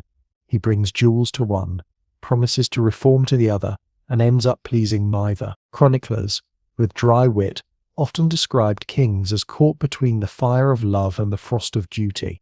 You can almost hear the chuckles of courtiers watching their monarchs sweat. Punishments could also extend beyond the mistress herself. Families who pushed daughters into royal beds risked disgrace if the affair soured. Lands granted might be seized back, marriages annulled, alliances broken. A queen's vengeance could ripple outward, punishing not only the rival, but her entire kin. The message was clear: cross the queen, and no one sleeps easy. And sometimes, queens punished indirectly through the church. A queen could appeal to bishops, framing her husband's affair as not only personal insult, but public sin. The church, eager to defend matrimony, often sided with queens. Excommunication, forced penance, annulments, all could be wielded at a queen's request. Behind the rhetoric of morality lay the quiet reality of jealousy sharpened into policy. Mistresses knew this danger. They walked a narrow line, adored by the king, despised by the queen, envied by courtiers, judged by chroniclers. Each day they balanced on a knife's edge, never certain whether tomorrow would bring another duel or a summons to exile. And you, watching from the shadows of history, see the truth unfold. Queens were not passive victims. They were players in the game. Some tolerated, some endured, some struck with ferocity. But none were irrelevant. In every affair the queen's shadow loomed, shaping the fate of mistress and king alike. So when you hear tales of jealous queens and punished mistresses, remember, behind the romance was always rivalry, behind the jewels was always judgment, and behind the crown was always a woman who would not be erased. You've seen mistresses adorned with jewels, punished by queens, whispered about in chronicles, but now you watch them step beyond the bedchamber into the council chamber. Because while mistresses were never supposed to wield power, many did. Behind the velvet curtains and silken sheets, they bent kings' ears, altered policies and sometimes steered the fate of entire realms. Picture the late-night scene. The council has adjourned, the courtiers are gone, and the king sits slumped in his private chamber. His mistress pours him wine, lays a hand on his shoulder, and whispers, "That baron's petition seems just. That ambassador cannot be trusted. That nobleman serves only himself." In the morning the king makes decisions shaped not by parchments but by pillow talk. No counsellor is present, but the kingdom shifts all the same. Alice Paris is the obvious example in England. In Edward III's later years, when the once vigorous king was weakened by age, Alice's influence grew. Chroniclers accused her of meddling shamelessly in court cases, of intimidating judges, even of manipulating royal seals. Parliament eventually banished her, enraged that a woman, worse, a mistress, was wielding the machinery of law. Was every accusation true? Probably not, but the sheer volume of complaint tells you how much power she was believed to hold. Across the Channel, Agnes Sorel of France offers another model. She wasn't just a pretty face beside Charles VII. Chroniclers suggest she encouraged him to assert his authority during the final phases of the 100 Years' War. Whether she truly urged him to rally his armies or not, she was remembered as a force of resolve, a woman whose presence helped transform a hesitant monarch into one who reclaimed Normandy. The very idea that a mistress could stiffen a king's spine was enough to elevate her beyond scandal into legend. Mistresses could also broker patronage. Nobles, merchants, even bishops knew that a petition whispered to the king's lover might carry further than one presented in council, so they courted mistresses as eagerly as they courted ministers. A glance, a favour, a word in the right ear. This was politics conducted in satin. Mistresses became gatekeepers, deciding which voices the king heard and which were silenced. And here lies the irony. Queens, bound by ceremony and diplomacy, often had less freedom than mistresses. A queen had to tread carefully, balancing dynastic alliances and her own dignity. A mistress, unbound by protocol, could say what others dared not. She might tease, cajole, or scold, offering counsel that bypassed the suffocating etiquette of court. Kings, weary of constant ceremony, sometimes preferred this intimacy. In the softness of night, advice flowed freer than in the glare of the council hall. But influence brought danger. When policies failed, mistresses became scapegoats.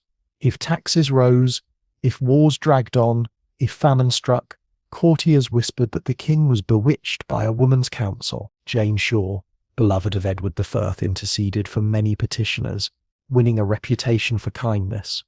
Yet when Richard III seized power, she was accused of manipulating politics with sorcery. The message was clear. Women who shaped kings would be punished when the tide turned. Mistresses also influenced dynasties directly.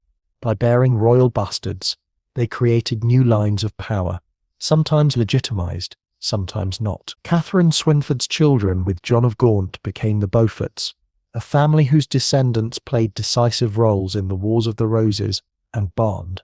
That single affair reshaped English politics for centuries. Here, the mistress was not just influencing policy, she was altering the very bloodlines of monarchy. Foreign ambassadors watched these dynamics with sharp eyes. Reports sent to Rome, Paris, or Madrid often included careful notes about the king's favourite companion. If she favoured one faction, envoys adjusted their strategies. If she came from a rival family, they warned of brewing tensions. To outsiders, a mistress was not merely scandal. She was a barometer of royal favour, a sign of where power truly lay. And sometimes, mistresses became peacekeepers. A well-placed word from a lover could soothe the king's temper, prevent rash action, or encourage reconciliation.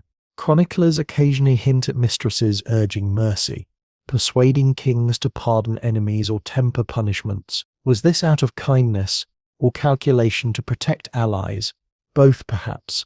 But in either case, their influence shaped real outcomes. The humour here lies in the contrast. Picture rows of solemn councillors droning on about taxes and treaties, while the king barely listens. Hours later, he's lying in bed, and his mistress murmurs a single sentence that undoes all their speeches. The kingdom shifts not by parchment but by pillow talk. Chroniclers fumed at this absurdity, but courtiers knew it was real. Yet, not all mistresses sought political influence. Some simply wanted wealth, security, or affection. Others, thrust into the role by circumstance, had little choice but to play along. But even unwilling mistresses shaped politics simply by existing. Their presence altered alliances, provoked queens, and drew factions into rivalry. Influence wasn't always deliberate. Sometimes it was inevitable. So, as you walk through these stories, you see mistresses not as silent shadows but as active participants in the theatre of power. Some manipulated, some advised, some inspired, some simply survived. But all left marks on politics, whether in council chambers, battlefields, or dynastic bloodlines. And you realize the great irony. Kings may have ruled realms, but mistresses often ruled kings. You've seen mistresses glitter in jewels and whisper in politics, but now the candlelight flickers lower, and you sense the danger beneath the velvet, because if power and luxury were the sweet rewards of royal love, exposure was the bitter trap, waiting in the shadows, to be discovered, to fall from favour, to stand revealed before a court hungry for scandal. This was the peril every mistress lived with, day and night. Imagine it. One day you're carried in a litter, draped in silks, your chamber filled with perfumes and laughter. The next, a servant lets slip a careless word, or a queen grows tired silence, or a faction at court sharpens its knives. Suddenly, you're no longer a favourite, you're a scandal, and medieval courts were merciless with scandals. Take Alice Perrers again, Edward III's notorious mistress. In his declining years, she sat beside him in public, wore his jewels, and even influenced court cases. But when Edward died in 1377, her enemies pounced. She was accused of corruption, of exploiting the king's weakness, of manipulating law for personal gain. Parliament exiled her from court and stripped her estates. Alice, once draped in gold, had to flee in disgrace, her name cursed in chronicles. She clawed her way back later, but the message was clear. When the king's protection vanished, so did everything else. Or consider Jane Shore, mistress of Edward III. Beloved by Londoners for her kindness, she still fell victim when Richard III seized the throne. Accused of sorcery and seduction, she was paraded barefoot through London in penance, clothed only in a shift. Crowds still admired her beauty, but admiration did not erase humiliation. Exposure turned her from favoured companion to living warning. The risk was not just disgrace. It could be death. Rumours about Rosamund Clifford's supposed poisoning by Eleanor of Aquitaine may be legend, but they reflect a truth. A mistress lived at the mercy of both queen and king. If her presence became too intolerable, a quiet disappearance into a convent, or a darker fate could follow. Courts rarely admitted such deeds, but chronicles are littered with hints of women vanishing once favour soured. Foreign mistresses fared no better. Odette de Champdivivers, mistress of France's mad King Charles VI, cared for him tenderly through his bouts of insanity. Yet after his death she was discarded, her role erased by Queen Isabeau's allies. She had given her youth to a broken king, only to face obscurity and poverty when her usefulness ended. Exposure need not be dramatic. Sometimes it was as simple as being forgotten. Even children couldn't shield a mistress. Bearing royal bastards might secure gifts, but it also painted targets. Rivals at court could accuse a mistress of scheming to advance her son as heir, fueling paranoia. A child could be whisked away to a monastery, while the mother was accused of ambition beyond her station. Exposure turned natural affection into political suspicion, and gossip was the sharpest blade. A mistress did not need to be caught red-handed. A rumour could ruin her. Whispered charges of witchcraft, manipulation, or poison flew easily, because they played into existing fears. Women with influence were always suspect, and mistresses already transgressing against the sanctity of marriage were easy scapegoats. Jane Shore's sorcery was laughable, but in a court desperate to discredit her, the charge was believable enough. Here lies the bitter comedy. A mistress might spend years carefully managing discretion, only to be undone by one servant's loose tongue or one enemy's rumour. Imagine a lady-in-waiting smirking behind her fan, whispering into a nobleman's ear. The king was seen leaving her chamber after midnight. that single sentence, whether true or not, could spark years of scandal.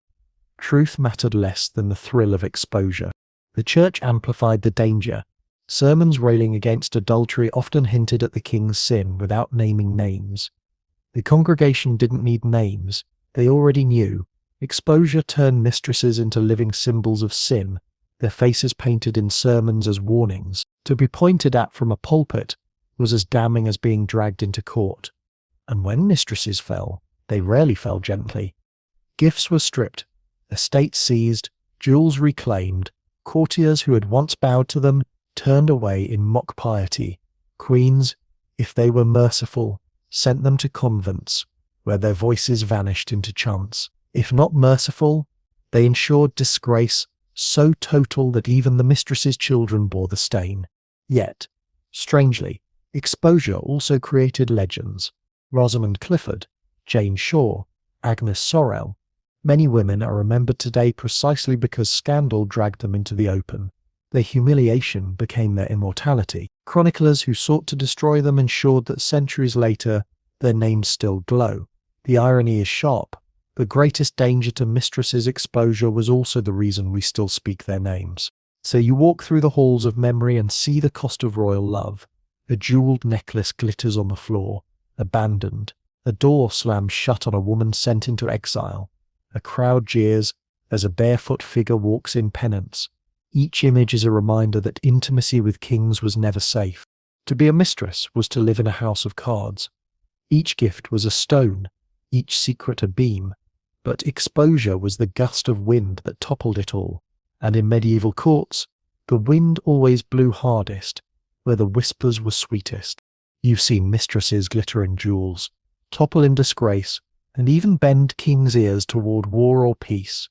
But as centuries passed, something curious happened. The flesh and blood women vanished, and what remained were stories. Legends and myths wrapped themselves around their names, turning them into symbols, romantic, scandalous, sometimes monstrous. History, sharpened by gossip, poetry, and imagination, remade these women into archetypes. Take Rosamund Clifford, fair Rosamund. We've already walked through Henry II's labyrinth, but pause here to notice how her story grew. After her death, chroniclers whispered of poison and daggers, claiming Eleanor of Aquitaine forced Rosamund to choose her fate. Ballads painted her as an innocent maiden ensnared by love, doomed by jealousy. The truth? She likely died quietly, in a convent. But the myth was far more entertaining, so that's what endured. For centuries, English poets invoked Rosamund as the ultimate tragic beauty, a warning and a fantasy rolled into one. Jane Shore, mistress of Edward I, suffered a similar fate. Humiliated publicly by Richard III, she became the heroine of plays and pamphlets long after her lifetime. In Tudor propaganda, Jane was cast as a figure of both pity and admiration, a woman ruined by sin, but redeemed by beauty and grace. Playwrights turned her into a tragic character, her barefoot penance in London retold with tears and sighs. By Shakespeare's day, Jane Shore was shorthand for bewitched by love, a tale of downfall audiences never tired of hearing. And then there's Agnes Sorel, mistress of Charles VII of France. She shocked her contemporaries with daring fashions, low-cut gowns, jewels displayed openly, but posterity transformed her into a muse of French nationalism. Chroniclers credited her with urging Charles to fight, even linking her presence to France's revival in the 100 Years' War. When she died suddenly at 28, rumours of poison bloomed and her legend crystallized. Later writers remembered her, not as scandal but as the beautiful spirit who lifted a king to glory. Legends rarely favoured queens in these stories. Queens, bound by duty and politics, appeared cold or vengeful, the foils to mistresses' warmth and passion. Eleanor of Aquitaine's dagger looms in Rosamund's tale. Isabeau of Bavaria fades while Odette de Champdivers shines as Charles VI's solace. In myth, mistresses became heroines precisely because they were forbidden. Desire made them romantic, punishment made them tragic, memory made them eternal. But myths weren't always kind. Some mistresses were demonized as witches or corrupters. Alice Perrers, accused of manipulating Edward III, lived on in chronicles as a greedy seductress who drained the kingdom's wealth. Whether fair or not, her name became a byword for corruption, a moral lesson scribbled in the margins of history. The myth swallowed the woman. Why did these myths stick? Because they gave audiences what they craved: drama. Ordinary people lived lives of toil and obedience, hearing of kings undone by love, of queens raging with jealousy, of mistresses rising and falling. This was theatre, morality play, gossip and poetry, all in one. Chroniclers sharpened details, poets exaggerated, playwrights embellished, and soon the line between fact and fiction blurred into legend. Even architecture carried myths. The ruins at Woodstock were pointed out for centuries as Rosamund's maze, long after the actual labyrinth vanished. Visitors whispered of hidden doors, secret gardens, poisoned cups. Whether real or not didn't matter. The story had colonized the stones, and humor too crept into legend. Ballads sometimes mocked kings for being ruled by love, portraying mistresses as clever tricksters, outwitting solemn monarchs. Tales of kings sneaking through back doors, disguising themselves for trysts, or being caught in embarrassing situations delighted audiences. A king who commanded armies but tripped over love was endlessly amusing to those who paid his taxes. Over time, these myths reshaped how monarchies were remembered. Wars, treaties, and reforms faded into dusty parchment, but the love affairs stayed vivid. Mention Henry II, and people recall Rosamund before they recall his legal reforms. Mention Edward IV, and Jane Shaw's penance overshadows his victories in battle. Mistresses, through myth, claimed more space in memory than kings sometimes intended. You realize, as you trace these stories, that the myths reveal as much about the societies telling them as about the women themselves. Medieval and later writers used mistresses to explore anxieties about power, desire, and sin. Were they symbols of temptation, dragging kings into ruin, or were they symbols of love, humanizing monarchs otherwise buried in pomp? The answer shifted with the teller, and with the needs of each age. For the women themselves, myth was double-edged. It gave them immortality, but it stole their reality. Rosamund, Jane, Agnes. They lived, laughed, wept, and feared. But what we remember are daggers, barefoot penances, and daring gowns. They became characters, and in some sense prisoners of their legends. As you stand in this gallery of myths, you hear the echoes of ballads sung in firelit halls, see the lines of plays inked by Tudor dramatists. Feel the romantic sighs of poets centuries later. The mistresses are no longer flesh and blood women. They are stories, immortalized by scandal, gilded by imagination, and handed down as warnings, fantasies, or amusements. And you realize, history may punish mistresses with exile, disgrace, or silence, but legend resurrects them, sometimes softer, sometimes harsher, but always unforgettable. The hall of myths fades, and you find yourself walking into the later centuries of the Middle Ages, when the old rules of secrecy began to fray. Printing presses hummed, preachers thundered with reformist zeal, and courtiers grew bolder in recording the truths their predecessors had whispered. The twilight of secrecy had come for the mistresses of kings. In earlier centuries, mistresses were known but unnamed, acknowledged only in rumours and private letters. But by the 15th century, the appetite for stories had grown too strong to be contained. Pamphlets and chronicles circulated more widely, and scandals that once died within palace walls now travelled across kingdoms. Secrecy was still attempted, labyrinths built, chambers hidden, but the growing power of written word and public opinion meant that no curtain could stay fully drawn. The Reformation sharpened the blade. Preachers like Martin Luther and reformist clerics elsewhere used the sins of kings as evidence of wider corruption. Adulterous monarchs and their mistresses became emblems of moral decay. Where once mistresses had been tolerated as on secrets, now they were thrust into the spotlight as proof that the old order was rotten. To accuse a king of keeping mistresses was to accuse him of endangering not only his soul, but his entire realm's salvation. Queens too changed in this twilight. Earlier queens often bore their humiliation quietly, balancing survival against dignity, but later queens, backed by shifting ideals of female virtue and sharpened by new political stakes, began to wield their moral authority more fiercely. Publicly humiliated queens could use public sympathy as a weapon, turning exposure of mistresses into political leverage. The queen's patience was no longer expected. Her outrage could be a tool. At the same time, mistresses themselves adapted. Some leaned into their roles more boldly, using wealth and influence openly. Others withdrew into relative obscurity, content to secure their futures with land and pensions rather than risk scandal. The semi-official mistress of France, the Maîtresse en titre, had set a precedent. Secrecy was less important than survival, and sometimes survival meant stepping brazenly into the light. The irony is that the twilight of secrecy gave mistresses more fame, not less. As the printing press spread, their names entered poems, pamphlets, ballads, and court records. The very act of exposure that once destroyed them now immortalized them. Agnes Sorel's low gowns, Jane Shaw's barefoot pennants, Rosamund Clifford's labyrinth. These details survived not because secrecy protected them, but because secrecy collapsed. And yet, the danger remained. Even in the 15th and 16th centuries, mistresses lived on a knife's edge. Exposure could still mean ruin. Queens and factions could still bring vengeance.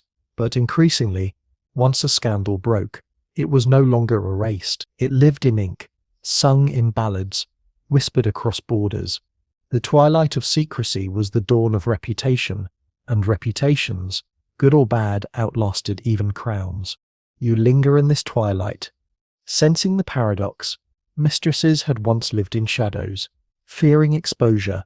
Now exposure became their afterlife, turning them into figures of fascination.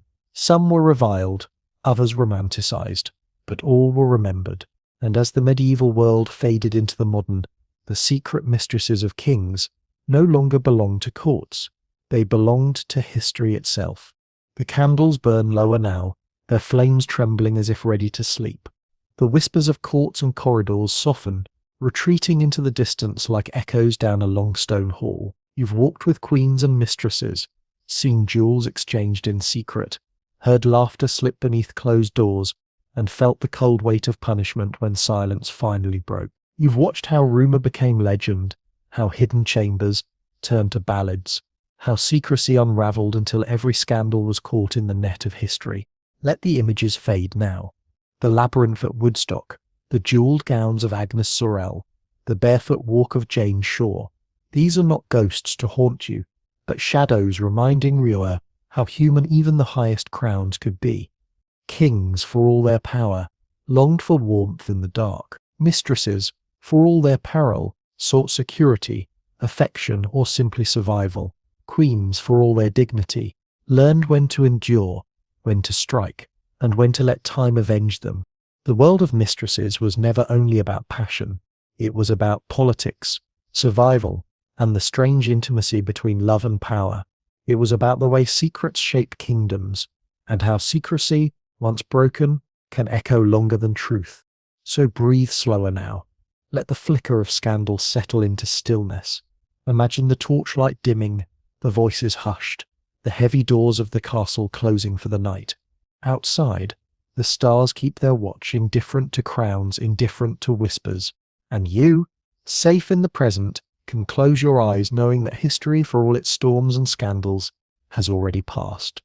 The mistresses remain only in memory, their stories fading into calm silence. Good night. Sweet dreams.